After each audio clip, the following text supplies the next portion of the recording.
Hi everyone, welcome back to Let's Do Bonsai. I'm Scott Winard. We're just filling up the watering bottle systems here, and then today we're going to get to work with making more space in our little greenhouse. So I'll just get these filled up so that we can get them into the greenhouses to acclimatise.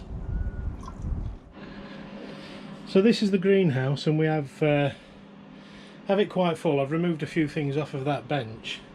But what we're going to try and do today is to create more space in this little greenhouse to utilise this space up here. So I have some additional shelving that I've ordered, the same as this, and the idea is to bolt that staging onto the top of this to allow additional layers of shelving, and then hopefully more plants, more control, more organisation. So let's quickly go inside and build up the shelves. So here we are in the dining room. I've got the shelving, which is allegedly exactly the same as the one that we've already got in the greenhouse. You can see a picture of it there. The dimensions and everything match the ones we've got in there, and the name match, although it was obtained from a totally different place because they don't seem to be selling these much anymore from many places. I've got some tools and a bag of tools over here to get it assembled together, but there's one thing missing. What on earth could be missing? Can't start a job without a nice brew on the go. Let's get this box open and have a look and see all the stuff inside, and then we'll quickly get it built. So here we are with the box, and it's just taped up on a few places, so we'll just break the seal for those.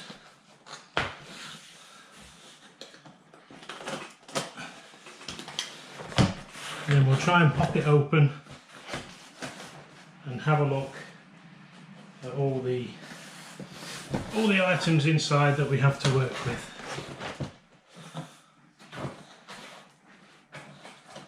So that's all taped up there. It looks like it pops out of the side rather than opening up flat.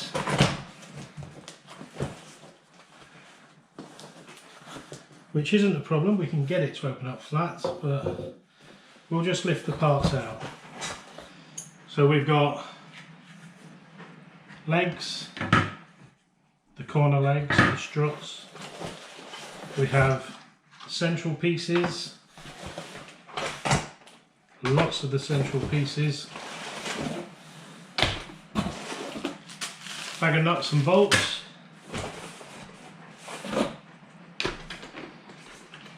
all the staging shelving pieces,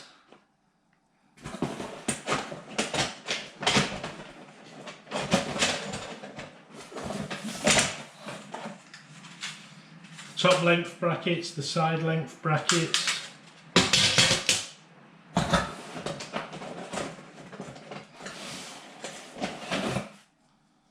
so many pieces. They are the angle brackets that will stop it from wobbling side to side.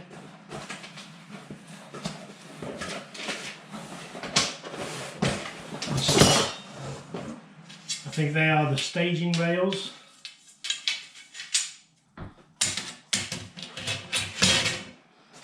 And then we've got a couple of other small pieces in here. I think they are some more corner pieces, or there'll be some edge pieces.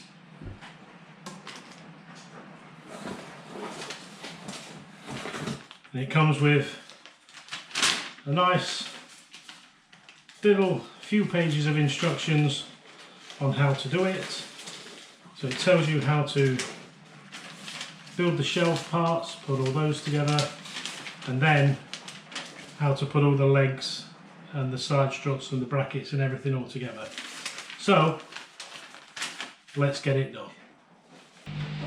So the first thing that we need to do is to get the shelving plates, and they're made out of aluminium, and they have been formed in such a way that we can put the bolt into the underside, and then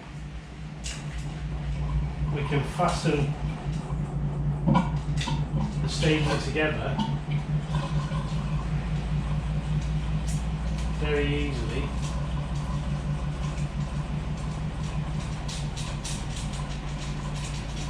Like so. And then you only need a bit of a socket driver to tighten that up. Now luckily I have my Red Bull Racing socket set, my check bit set, and if we get the right size socket, which these should be a 10, yes they are, we can take the socket, take the driver,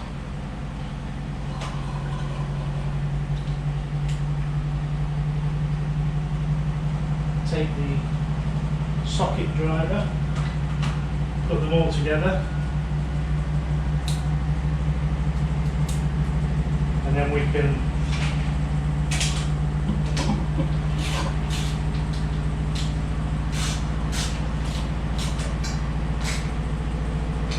fasten that up.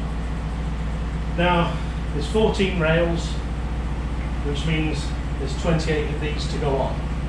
So we'll get those on and then we'll come back.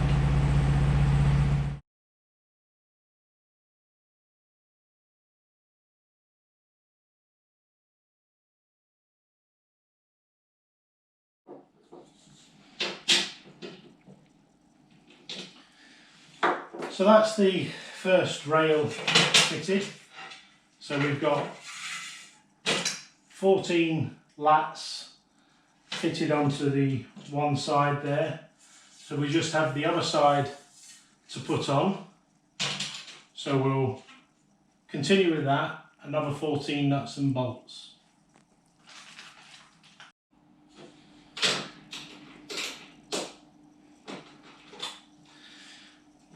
So that's shelf number one complete. That's both side rails on, and we have the shelving part of it all fitted. So it's a bit of a fiddle, bit of a fuffle, but we got there. So I'll just get the second shelf done, which I believe is the next step on the list, and then we can start looking about building it up into the actual shelving structure. So we're going to do this one a little bit differently, whereas we attach the whole rail on that side and then attach this rail. The way I'm going to approach this one is doing one lat into the bracket, squaring it off, and we'll just see if that's any better or worse than what we had before. I'll tell you afterwards. It's nice to have a familiar face on the screen, on the TV while you're working. And amazingly, Nigel's asparagus video today, he's working on shelves for the plant room. And what am I doing? Working on shelves for the greenhouse. It's amazing how these things happen, and they always seem to be doing similar stuff. I'm not copying you, Nigel, on this. This was ordered a long time ago and it's only just come yesterday. So that's the second shelf level done, and doing it the second method seemed to be a lot better. It was a lot easier to keep the rails pushed up and tight to each other and just keep keeping it together as we went along, rather than the dropping in and out of trying to get the whole one rail on at the same time. Hey Pete, you come to help. So with both of our shelf rails ready, we're going to start putting the legs on. Now it does say just to put the legs on straight away, but I like to put these, or did last time, put these little corner cross members in, because once it's in that position it'll help support the leg while I'm tightening the bolts up, rather than trying to hold it and all the rest of it. So it becomes quite cumbersome obviously when you're trying to do too many things at once and you need multiple pairs of hands. So we'll quickly get a nut and a bolt, and we'll just loosely fix this corner cross strut member into position.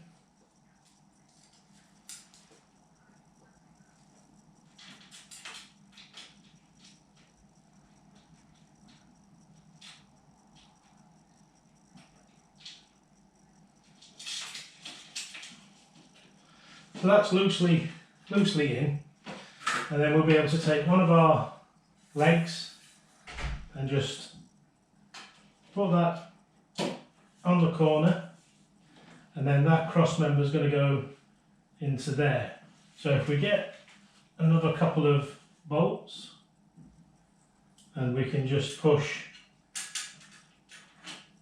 that one into there, and this one into the corner, we'll get a couple of nuts, and we'll just screw those into position.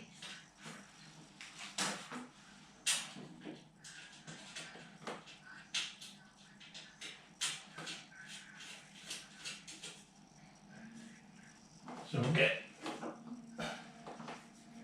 our little socket,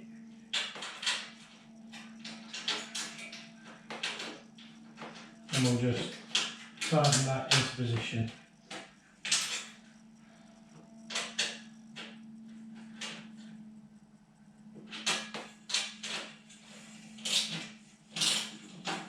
Get it nice and tight, and then we can do the next 4 legs.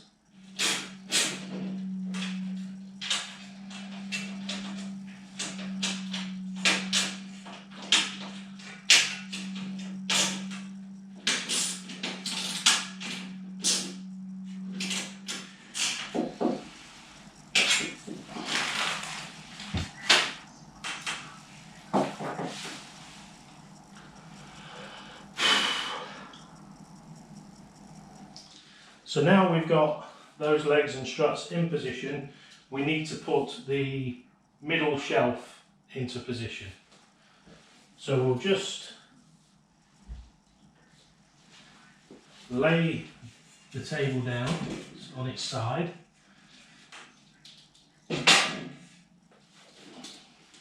and that will allow me to slide the shelf into position.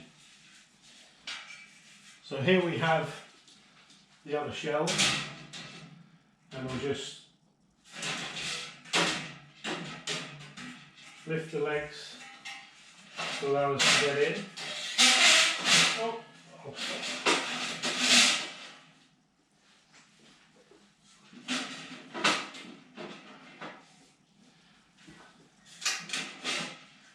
So that's pretty much in position. All we need to do now is put the bolts in.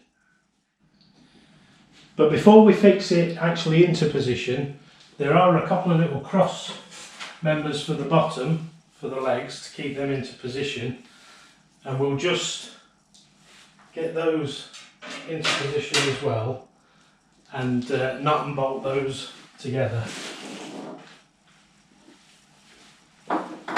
Only loosely.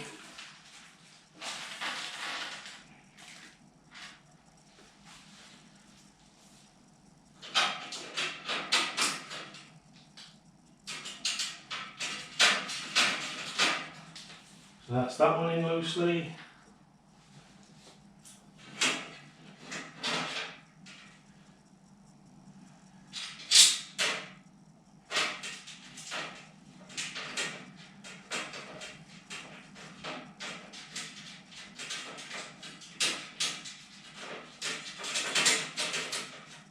That's that one in loosely.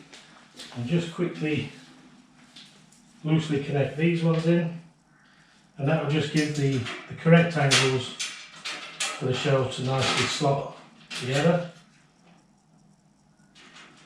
And these also firm up nice rigidity of the framework to stop it bending and jumping about.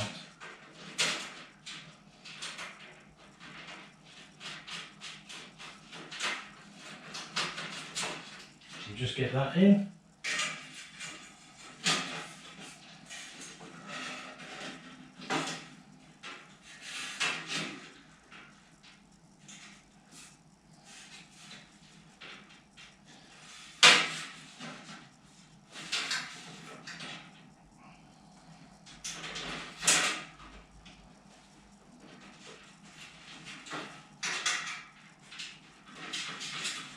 That's that loosely in, and now we can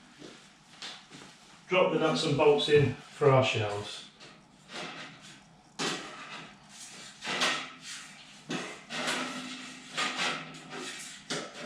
Make sure we get the right holes.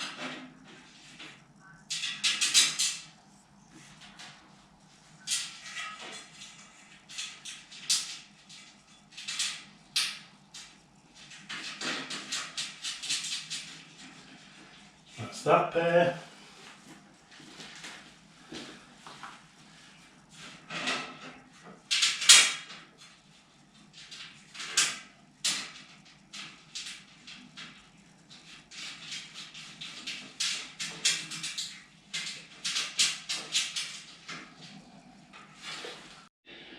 I'm thinking somewhere about here, keeping this branch as the leader, which is fairly... So we had the camera overheat for some reason, I'm not sure.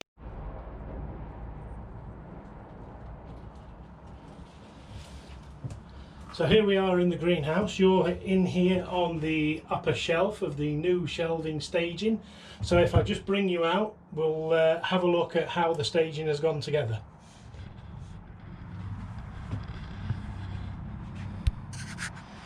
So that's the original staging down the bottom, a nice big gap in between the two, and then the two shelves at the top. Now there's not massive amounts of room at the top, but it gives us more shelving space to be able to place more trees on, smaller trees in the smaller shelving areas, taller trees in those, and taller maybe in the apex as well. So yeah, they've gone together quite well. I had a bag of 4 straight strut brackets which I've used to bolt these together, so the corner angles for the legs matched up obviously perfectly, so they're stood on top of each other, and then we've put this long straight bracket or short straight bracket on the legs to hold them together, and it's nice and sturdy, and there's one on each corner. You can't quite see the ones at the back, but they are there, and yeah, it's going together quite well. So let's have a look at the new trees that were delivered, and we'll see if we can get them into this shelving arrangement for the rest of winter. So we had this box delivered, and it's all full of straw, but if we take the straw layers out, we should find that inside we have some trees. So there's the first one. We'll just stand that inside. Second one, which has lost a bit of soil out of the pot, but we can sort that. Another one. We have some bare rooted hazelnut, should be, and we have some pines in there as well. I believe they're Scots pines, and they're all bare rooted, ready to be planted up as we get into the spring. You'll see that there's some nice buds on all the branches, so these look like they're going to be a nice addition to this Let's Do Bonsai. So we'll get these in and secured. These came from Beechwood Nurseries in Northern Ireland, with the website 3fatpigs.co.uk. so they do some really nice stuff, not expensive, so quite happy with those all told. Just make sure there's nothing else in here, no, and then we can place the straw back into position. Now what I will go and do is go and review what was ordered, so I can actually tell you exactly what we got. So if you just bear with me, we'll get on with that now. So I've checked the order for what we've got here, and we have 3 western cedars called Thuya Gelderland, and then in this little package here we have 5 Scots pines, 1 Japanese quince and 1 hazel tree called a Kent cob. Well, I was born in Kent, so I couldn't resist that one. Yeah, we'll be looking forward to spring, to seeing these start growing and see what we get from the Three Fat Pigs website, the Beechwood Nurseries trees. Looking at them, they look very healthy, very nice big juicy buds on them. I think we're going to do quite well out of these. So everything's in here, all sorted. The tools have been cleaned away. We've got some plants up the top there, lots of the jades, and then we have our main supply down here with our anti-frost radiator to stop it freezing, and our electrical supply down there. Now, before we bring the heater in and the unit that humidifies the greenhouse, I got this smart, they call it a smart home, smart life unit from Inkbird, and this will connect to the network of your house and it will tell you whether you're too hot or too cold or anything like that. So what I'll do is we'll get this set up and we'll be able to control the heating and the cooling much better when I'm not here. So the times when I'm away, we should be able to limit the amount of damage that has been done. So let's clear a space that we can work on, get it plugged in, and we'll see about setting it up. So here we are with the new control unit. It asks you to scan the QR code here. That then takes you to their website and asks if you want to download the app in either the App Store or the Google Play Store. So obviously this is an iPhone, so I downloaded from the App Store, I accepted it, and now it wants me to open it.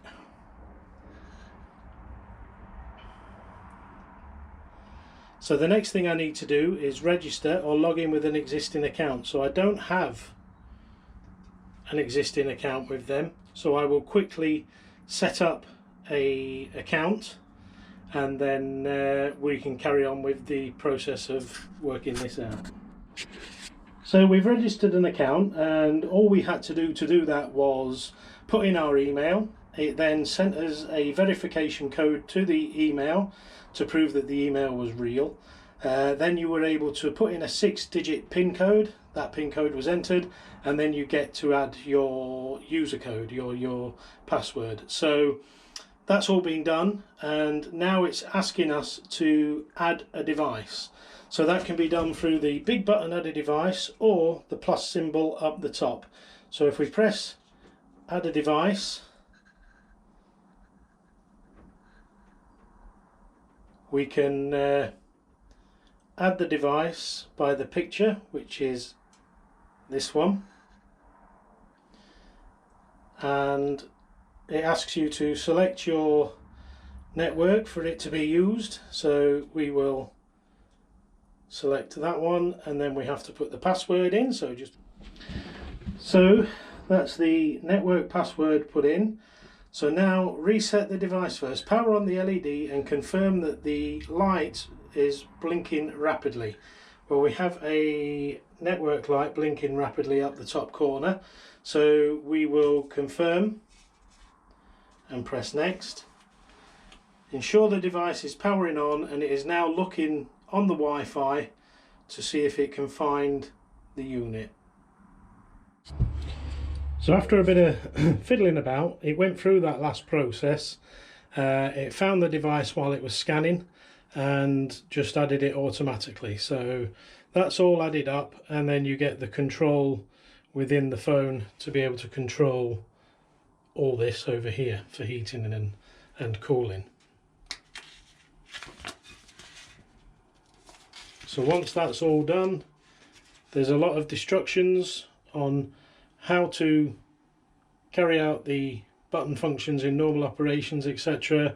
So what I'll do is I will go away, I will set the heating temperature, i.e. when it will come on, and the cooling temperature when that will come on, and obviously it'll have a high temperature where the heating won't be on, so that will stop it overheating. Now what I may do is have a constant fan in here running, and we may automate the opener here, so when it wants cooling, the fan will be running. We can automatically open the window vent here, and for cooling it will let all the warm air out and the fan will be blowing it through. So we'll try that. So it's all there. I'll do all the setting up off camera, and I'll report back at a later time and just let you know what I think of it, as to whether or not it's any good or not, and if I would recommend anybody to get it. But at least for now we can get it connected in, plugged into position, place the probe in the right place, and also get the heater plugged in and up and running. Now the lead for the dual sockets that are on there for heating and cooling are very short, so the control unit will have to go quite low down there, but that's not a problem because the probe lead is quite long and that will go pretty much anywhere within the greenhouse. So the control box is down there temporarily. The sockets for it are just down there so we can get the heater back in and in position. I can set the heater going and I'll be able to monitor it on my phone and everything should be good. So there we are. It's beginning to get ready to go dark around here now, so we'll sign this one off for today. But tomorrow we will be testing the new backdrop with some trees and actually getting some good bonsai work done. So as usual, we'll see you again in the next one.